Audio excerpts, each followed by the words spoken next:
ko nang tinalikuran ang pagiging manunulat, pero ito ako ngayon, nagsusulat ng pahina nating dalawa.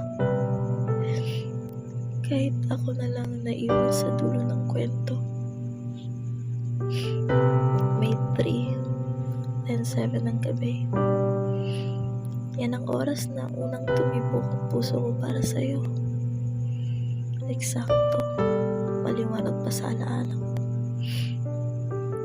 Kung gaano ako natuwa, kung gaano ako kinabahan.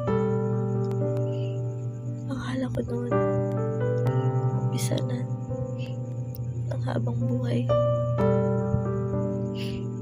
Pero June 3, 10:34 ng gabi, doon nagtapos ang tayo. Isang buwang hindi mo lang umabot. Pero sa loob ng 31 araw na yan, minahal kita ng sobrang totoo at buo. Nagkamali ako. Inaamin ko. Pero hindi ko hiniling na nalimutan mo ang sakit.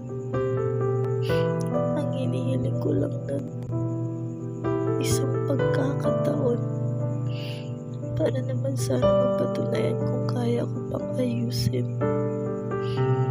na kaya ko pang itama. Pero hindi mo man lang ako binigyan.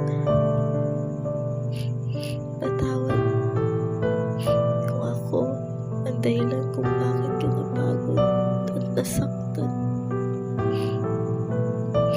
Paalam. Dahil hindi ako ang pinili mong manatili. Pero sa kabila ng lahat, maraming salamat.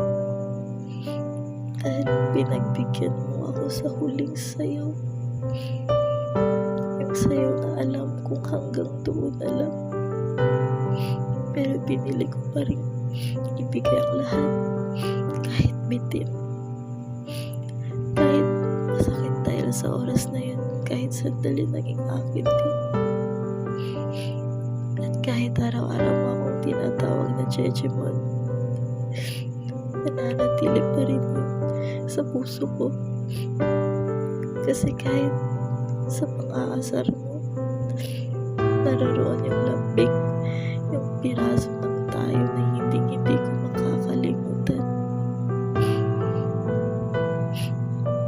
Kaya ito ako ngayon, nagsusulat na naman. Hindi para habulin ka, Adi.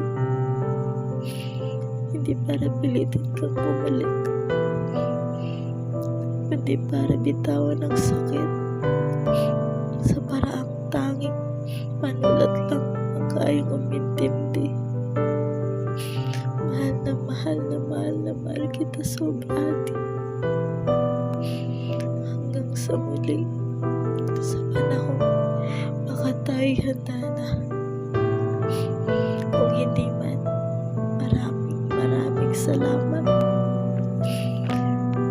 Dahil kahit saglit, naranasan kong mahalin ka.